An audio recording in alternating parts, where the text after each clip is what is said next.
clap, and then The Fifth District Court of Appeals in Dallas, Texas is now in session. Justice Peterson presiding. Thank you very much. Appreciate y'all participating in this Zoom oral argument this morning. I'll go ahead and call the case. It's case number 0519-01454-CV. Amanda Lynn, Posey-Glynn versus Camden Development Incorporated. Are both sides present and ready? Yes, Your Honor. I'm John Wall, and I represent Ms. Posey-Glynn, and we are ready. Yes, Your Honor. My name is Michael DuPont. I represent Camden, and we are ready to go. Excellent, excellent. You should have one of your windows should have a timer in it.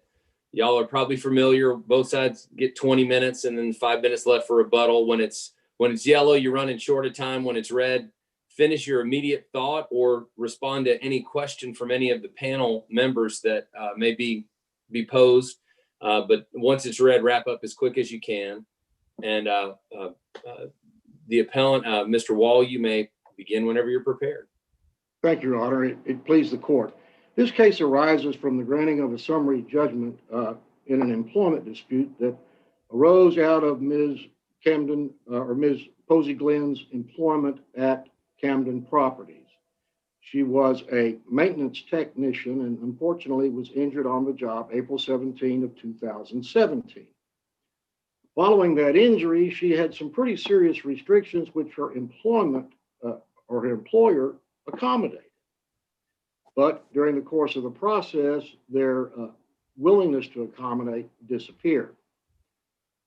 What brought us to this point is the defendant had filed a motion for summary judgment, no evidence, and a traditional motion for summary judgment, basically contending the same thing, that there was no evidence that Ms. Posey-Glynn had a disability, that she was discharged because of her disability, that they retaliated against her in any fashion, and there was no causal link between her workers' compensation proceeding and the discharge of her employment August the 10th of 2017.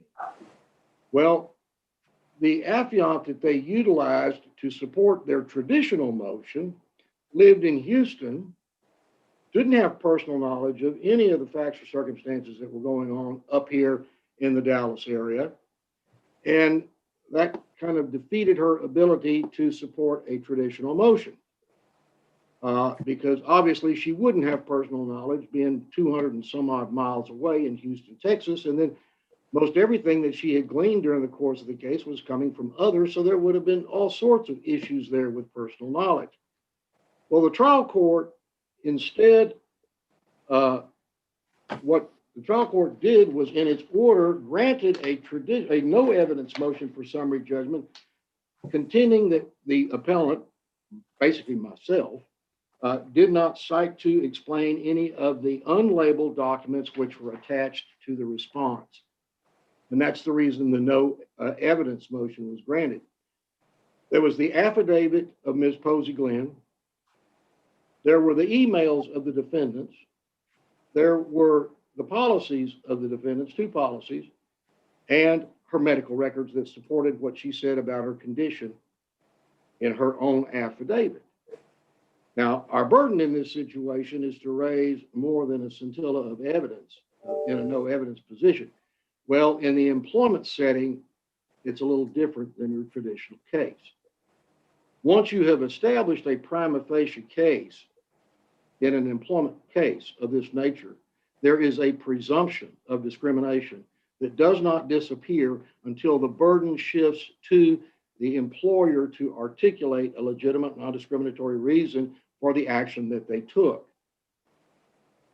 In a no evidence setting, that burden never shifts. So what happened here was Ms. Posey, through her affidavit and as well through their own emails, established that she was injured on the job, that she had serious restrictions following her work-related injury, that somehow they were able to accommodate them until such time as she complained that they were not accommodating her physician's restrictions to the workers' compensation carrier, which somehow got back to the employer although it was a medical conversation, so to speak. And then the next thing you know, all of a sudden, we can no longer accommodate you because you have to wear a sling now. Well, she'd been restricted from any use of that same arm for some period of time, so that doesn't really fly. So why weren't they accommodating her? Well, we don't get there yet in a no evidence motion. What we have here is clear evidence of an impairment. And after the Americans with Disabilities Act was amended, the Texas legislature saw fit to amend the Texas Act as well, and things as ordinary as bending, lifting, stooping, pushing, pulling become major life activities. Well, she had a physical impairment that substantially limited those major life activities, including working, lifting, bending, those sorts of things from the beginning. And they accommodated her until she complained. And then after she complained, then all of a sudden, this sling on the arm that was technically re-injured because they assigned her to a responsibility that was outside of her physician's restrictions, then they don't accommodate her anymore. And in fact, there was some banter between the local management and the people in Houston about whether or not they were going to require a full duty release. Well, a full duty release is technically a per se violation of the ADA because then you are not engaging in any interactive process regarding the ability to accommodate somebody's impairment in the workplace. And that's what they, on the one hand, one person said, we discussed it and that's what was going to be required. And then this other person down in Houston says, oh, no, we'll see what we can accommodate. Well, the original property manager accommodated everything. Some reason, in the summer of 2017, a new manager came on board, and that new manager was not the least bit accommodating. And she's the one that also assigned Ms. Posey to do things that were outside of her physician's restrictions.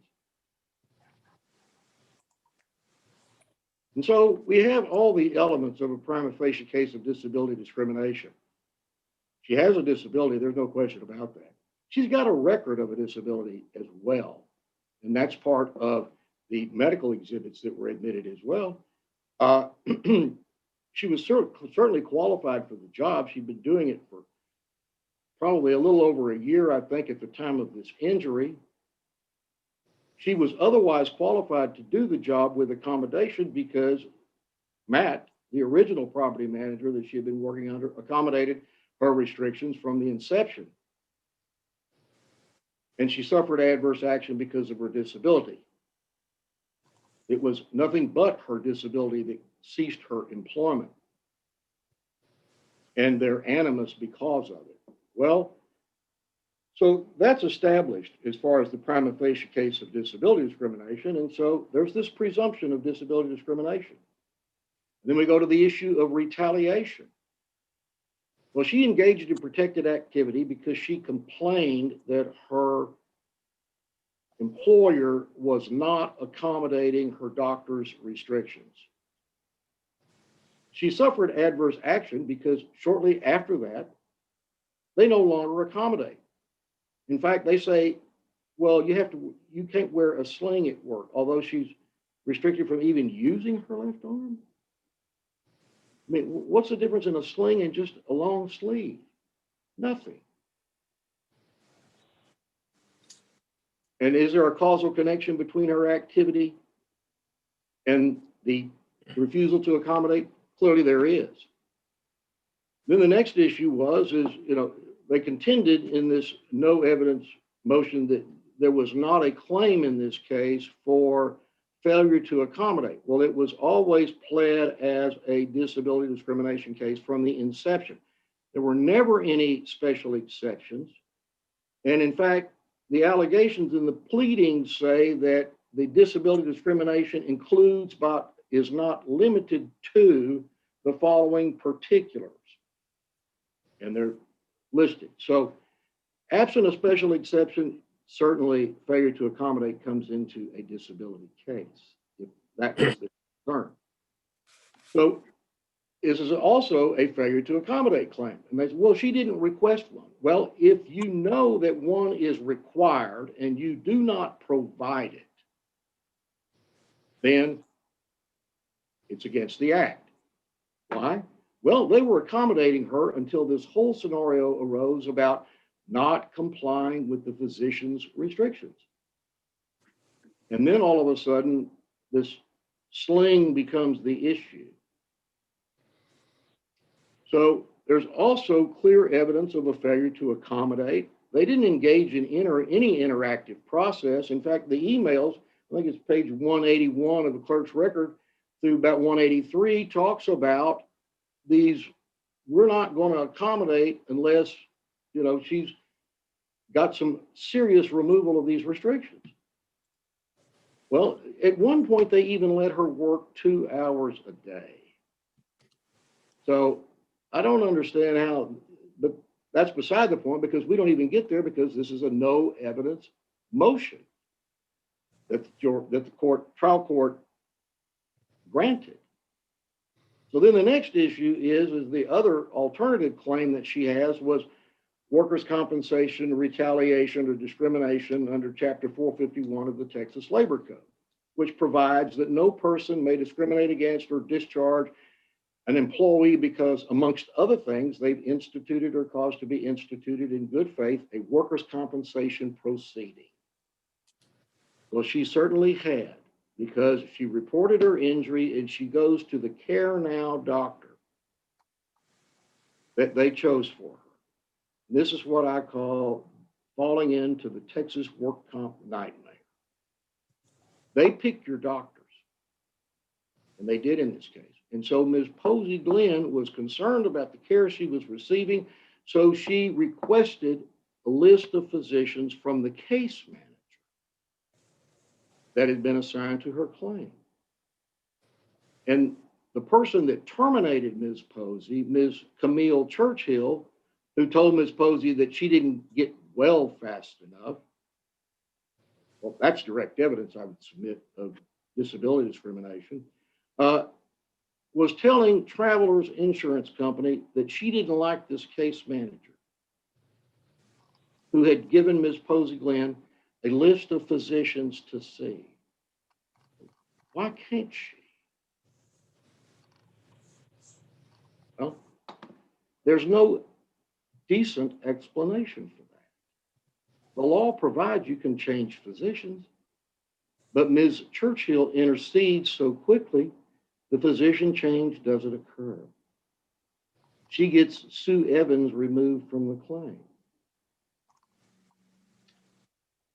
And then, of course, Ms. Posey-Glynn is going to the doctor and she's not getting the physical therapy that she was prescribed, although it was prescribed by their physicians. They delay it and delay it. And then here she is. They say, well, we'll wait to see what the doctor says at your next visit and we'll see what we can do about your restrictions. And of course, I mean, the ink wasn't even dry on the report from the physician and she was gone.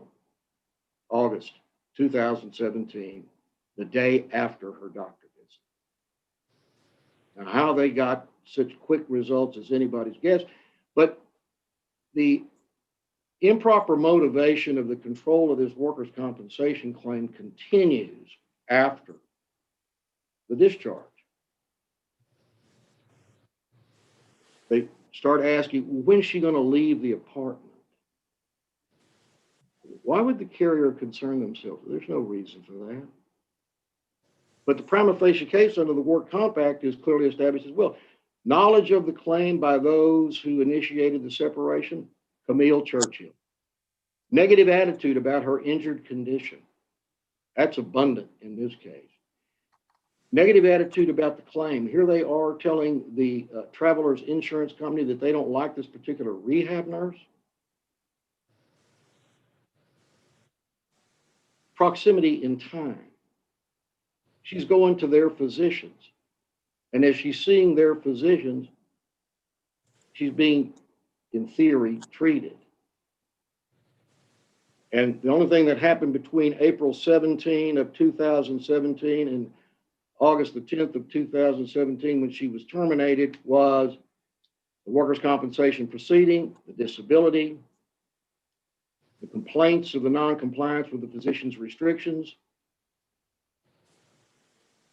and the workers' compensation initiation of total temporary disability.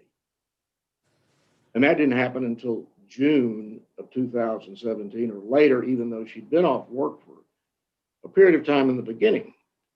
But we don't even get there yet, because once, just under the 451 of the Labor Code, just like Title VII, just like the ADA, just like Title 21 of the Labor Code, once you've established the prima facie case, then it becomes incumbent upon the employer to articulate a legitimate non-discriminatory reason for the termination.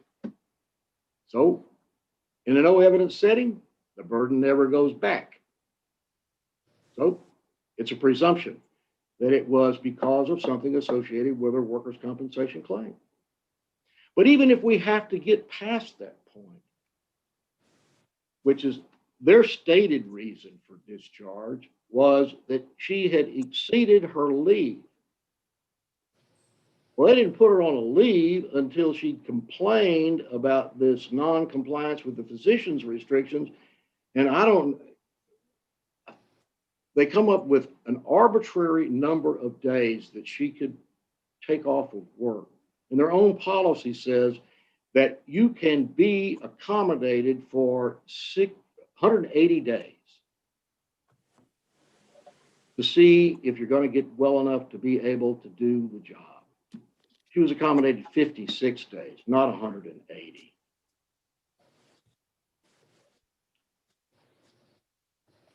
And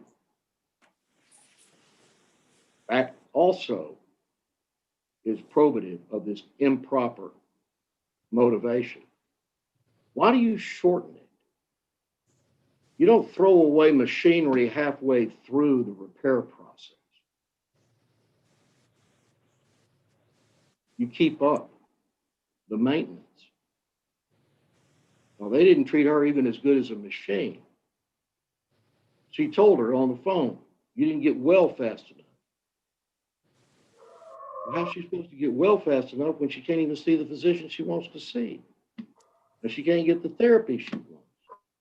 But aside from all of that, here we are. Is there evidence of everything? There certainly is. And until it gets in the other setting of a traditional motion, we never get to the issue of pretext or other evidence that would support a finding of unlawful discrimination. Because all the cases, Texas Department of Community Affairs versus Burdine, that's where this all started. Why? Well, they wanted to try to see what it would take for somebody to get a trial. And that was unfortunately long before the Civil Rights Amendments of 1991. But back in those days, they formulated this paradigm, if you will, for the order of proof. Once you've established a prima facie case, then it becomes incumbent upon the employer to articulate a legitimate non-discriminatory reason for the discharge. Otherwise, there is this presumption of discrimination. And that's the setting that this is in because of the judge's decision to call it a no evidence motion. And the motion said, their motion, that the things that we lacked proof of were she has a disability, she was qualified for her position at the time of her termination, and that she was terminated due to her disability or in retaliation for the workers' compensation claim. Well, there's prima facie evidence of all of those. Every single one, as I just outlined. And so the burden never gets back to Ms. Posey to articulate or to demonstrate evidence of pretext. And even if you get to evidence of pretext, well, because there is evidence that the stated reason is not true, which is this leave of absence, even that still doesn't carry the day for Camden. Why? We don't have to prove pretext. You have to raise a genuine issue of material fact regarding pretext. There's an often cited case, well, used to be, not much anymore, of Thornborough versus the Georgia Railroad Company. And that is 760 Fed Second 633.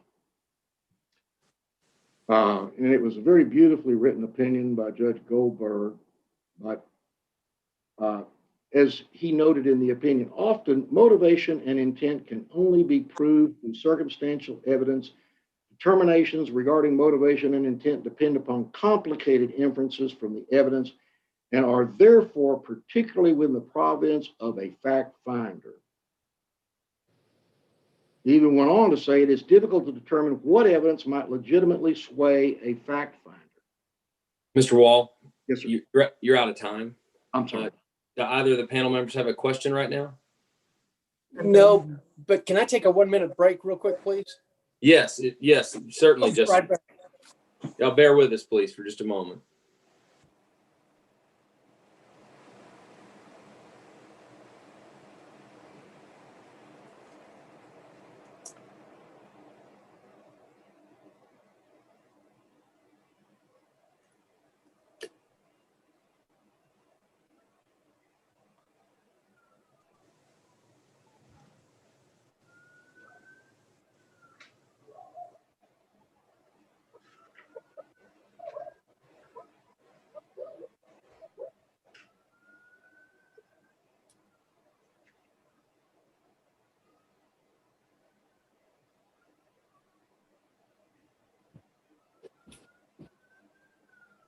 Sorry about life in the Zoom era. I've learned to be fluid. Right. Mr. DuPont, whenever you're prepared, you may begin. Thank you, Your Honor, and may it please the court. We heard a lot of facts from Appellant just a few moments ago, but these are facts that the trial court never had the opportunity to consider. It is true that Camden filed its motion for summary judgment and its no evidence motion for summary judgment, but the trial court only granted the no evidence motion for summary judgment. And in its order, it specifically said that Ms. Posey had failed to identify, cite, or explain any of the unlabeled documents attached to her affidavit. Now, her affidavit and the documents attached to it were really the basis for the court's decision. It never got to any of the facts that we just heard, and I will explain why that is dispositive of this appeal. So as counsel mentioned, this case was filed back in April 2018. Posey asserted a claim for disability discrimination, did not assert a claim for a failure to accommodate, which has separate elements, and also asserted a claim for workers' comp retaliation under Section 451. Camden filed its motion for summary judgment, which was a traditional and a no evidence. The two sections were segregated out, and we filed that, and it was heard on October 24th, 2019. And the following day, the trial court entered its order, which is in the record at page 310. So for the most part, Mr. Wall is correct, opposing counsel is correct. Ms. Posey was injured on the job at one point in time back in April of 2017, but there's a dispute about whether or not she was disabled. Basically, all she had was a cervical strain. She was unable to lift or do some different carrying exercises throughout the remainder of her employment. And the Camden accommodated her for as long as it possibly could. Even though her restrictions continually changed, the company continually adjusted her restrictions and allowed her to continue to work for as long as possible. But after her FMLA leave expired, and another 4 weeks after that, it could no longer accommodate her alleged disability or the light duties that she was performing. So this appeal actually turns on two issues. One really is whether or not the trial court erred in failing to permit plaintiff to cure the defects in her declaration. If you look at her declaration at page 166 of the record, it is an improper unsworn declaration under Texas law. It doesn't provide her address or age as required. And so this was actually addressed at the trial court level. And then the second part of the issue is, even if she could have cured these defects, would her response have been sufficient to the summary judgment? And the issue there is that there is not a single cite to any evidence in Ms. Posey's response to Camden's motion for summary judgment. So addressing these in order, the trial, as I said, the trial court's order specifically stated it was granting the no evidence summary judgment because Posey had failed to identify, cite, or explain any of the unlabeled documents. These documents ranged from, in the court's record, from 166 to 300. So you had over 100 pages of emails, doctor's notes, statements from individuals that were attached to her response to the summary judgment, and there was not a single cite to any of them about how they were even relevant to the response or how they would support the response to Camden's no evidence motion for summary judgment. So as a result, the trial court granted the no evidence motion for summary judgment. And even though there was this procedural error about whether or not she had her address or her age in the affidavit, Ms. Posey never asked for leave to amend her affidavit to make it admissible, which obviously the court could have allowed her to do. So looking at these pages 166 to 300, courts have routinely held that it is not up to the trial court to cull through a series of documents just to find the answer, which Ms. Posey failed to cite. In fact, Rule 166 AI requires that Posey point out specific evidence that raises issues as to the challenged elements. And none of that occurred. All we had was the briefing from Ms. Posey without any support whatsoever. Mr. DuPont? Yes, Your Honor. This court, I think about 3 times so far already this calendar year, the Supreme Court has reversed us in a case called Horton versus Stovall, BC Steak and Shake, and St. John's Missionary Baptist Church versus Flakes. Those cases arguably stand for the proposition that this court heretofore has applied an overly technical application of rules for briefing, for example. And some may suggest that they direct us to be more lenient or liberal in reviewing filings by litigants. Do you have any comment about that? Any thoughts on that? Do you think that I'm misunderstood with the Supreme Court? I know those aren't summary judgment, no evidence motion for summary judgment cases, but if you could address whether you think those cases have any relevance to how we're going to approach this matter. Certainly, Your Honor, thank you. The issue with respect to the form of the affidavit or declaration, I think is one that could be fixed. I think that if Ms. Posey had requested the trial court to fix that error, obviously the trial court could have allowed it. And I believe there are significant cases where courts of appeals have almost looked beyond that type of technical issue.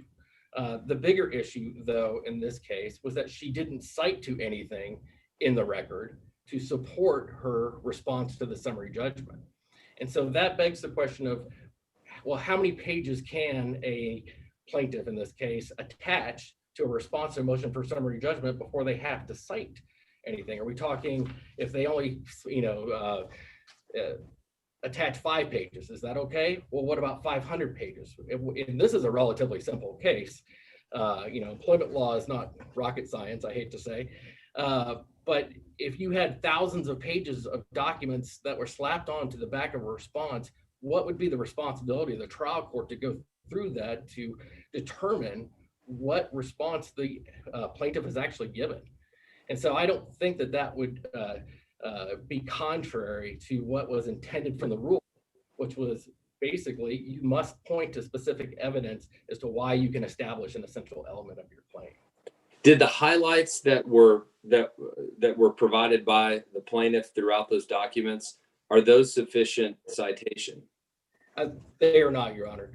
There needs to be some citation in the response to those documents.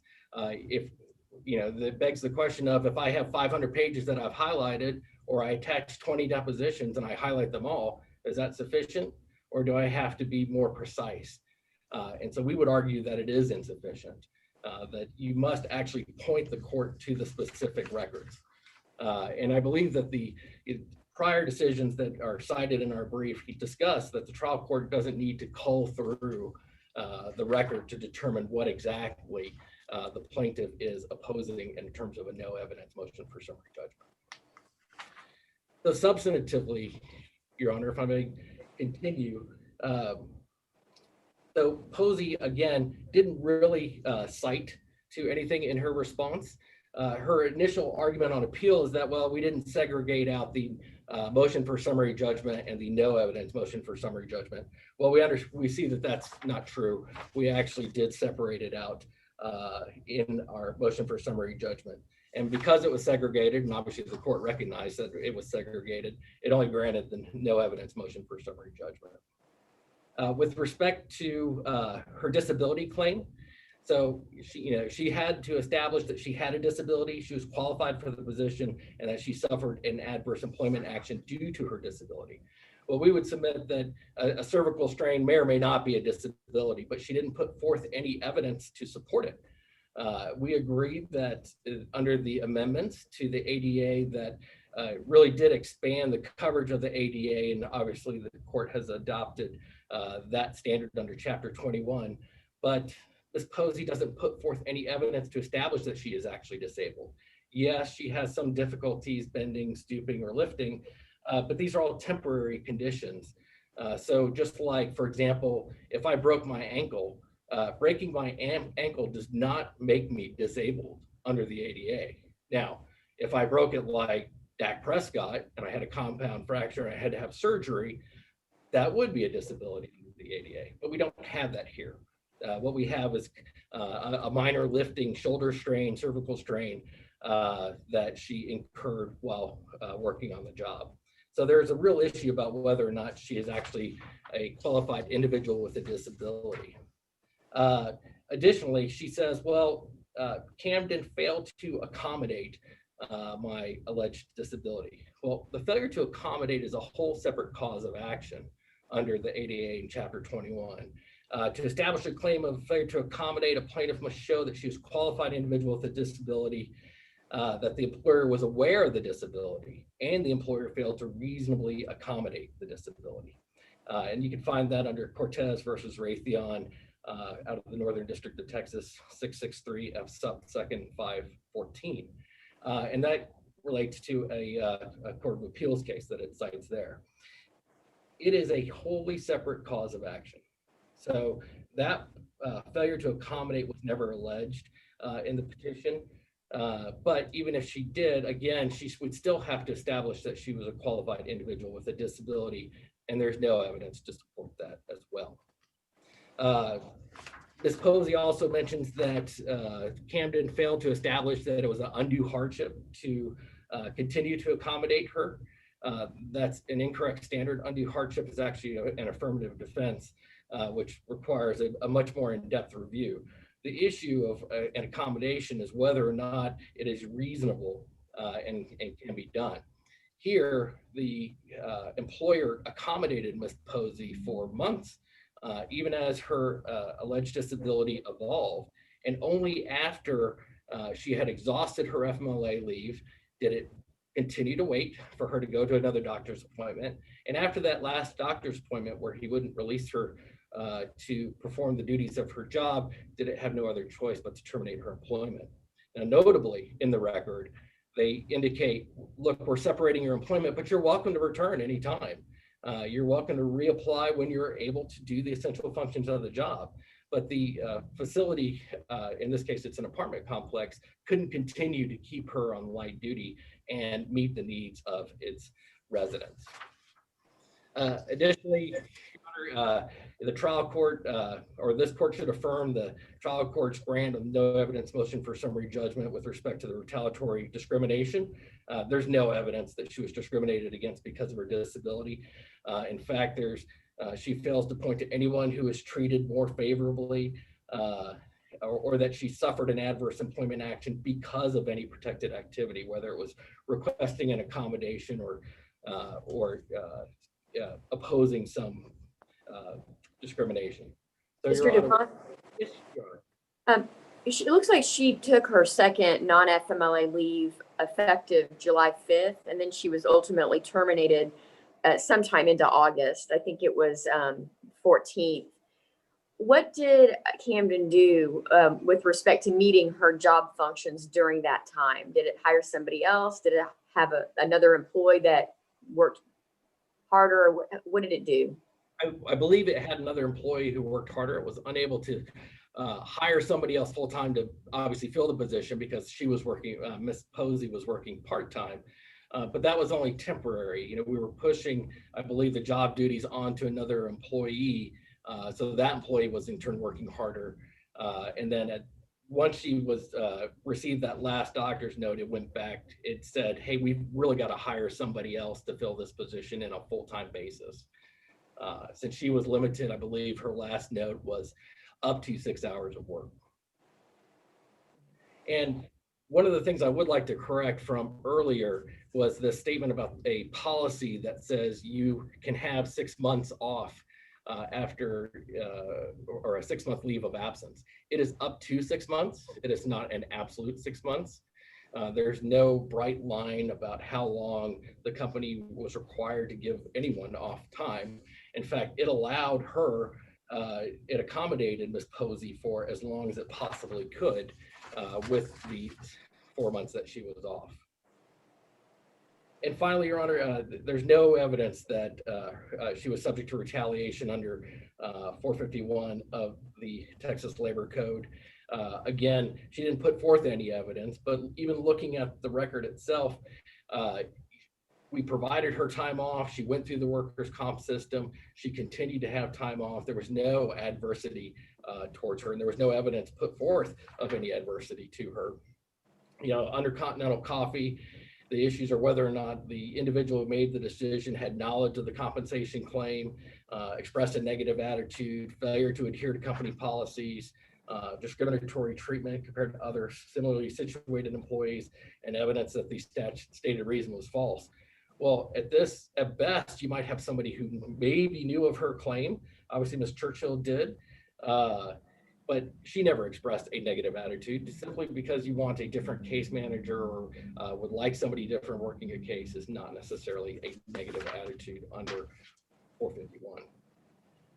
So, Your Honors, we would ask that the court affirm the trial court's grant of our no evidence motion for summary judgment. Ms. Posey didn't put forth any evidence at the trial court level to oppose our no evidence motion for summary judgment, and so we believe it should be affirmed.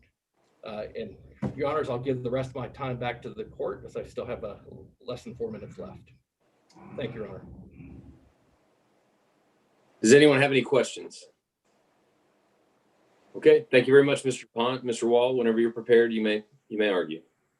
Thank you, Your Honor. With regard to the declaration of Ms. Posey, the defendant filed an objection to that not specifying her address in the declaration, as is found in, I think it's the Civil Practice Remedy Code, section 16 or 32, I'm sorry. And I said at that moment in the hearing, and there is a reporter's record of this, if there's an issue about the address, I can certainly fix that. And it died. I mean, there wasn't any question about whether or not that was Amanda Glenn Posey. Those provisions for addresses and things like that are really unnecessary when it's the same person speaking about it. And that's a 4-page affidavit. Now, you have to cite to a 4-page affidavit by sentence and paragraph. Well, that's not terribly confusing, I wouldn't think. And in her affidavit, Ms. Posey states that there's 19 pages or some pages attached that are documents that the defendant provided, which are emails that Camille Churchill wrote. And then following that, there is the policy about 180 days of restricted activity, and then the termination letter, and then just the doctor's report. There's nothing even that's the least bit difficult to ascertain in this record. I mean, this is not a complicated record factually. Why? Well, it all comes from them. And, you know, when you highlight it for the trial court, what sort of explanation should you have to provide? It just doesn't make any sense that you would have to provide explanation for Ms. Churchill saying that, can you accommodate? And it's highlighted.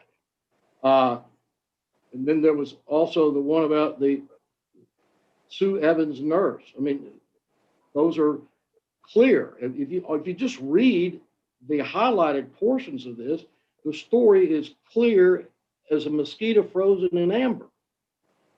How this could escape their purview is anybody's guess. And in fact, they're all in chronologic order. The restrictions are in chronologic order. The doctor's reports, chronologic order, going from April 17 till August the 10th. I mean, this is not something that has to be slogged through by anyone. The first email is from Matt McGee. He can accommodate. I mean, to the suggestion that these needed explanation when they're so self-evident. Here we go. May 16, the same day that Ms. Posey is talking about trying to get another physician. She tells the manager over there at Travelers that I want somebody else handling this claim. That's 173. I mean, if she just flipped through, the trial court had just flipped through these exhibits, if there was any confusion, it's clear. Then here it is, June. I don't see how this has worked. We are heading for our busy season and we just received a 2-week notice from our maintenance tech. So we are already short-staffed. Here we are, June 13, 2017, and they don't have any maintenance techs. So why get rid of your maintenance techs? More evidence of pretext. They didn't have anybody to work there. There is ample evidence that if a cursory review of this would support all of the elements of all the claims that we made in this case. Moreover, there was no objection to it, and there was no ruling by the trial court. And if they wanted page citations, you know, we could go back and do it. But as I alluded to it in our response, I've tried to get them to move this hearing, and they wouldn't. But you know, civility is just not part of the process these days, unfortunately, in the legal system. I was scheduled to be out of town because I didn't have a vacation letter on file. They didn't want to move a hearing with no impending trial date. So we did the best in getting our response filed 7 days before the deadline. And we've cited cases for the court out of the Office of Court of Appeals. This is a sufficient record. Thank you very much, Mr. Wall. We appreciate y'all's briefing and argument, and the case is submitted. Your Honor.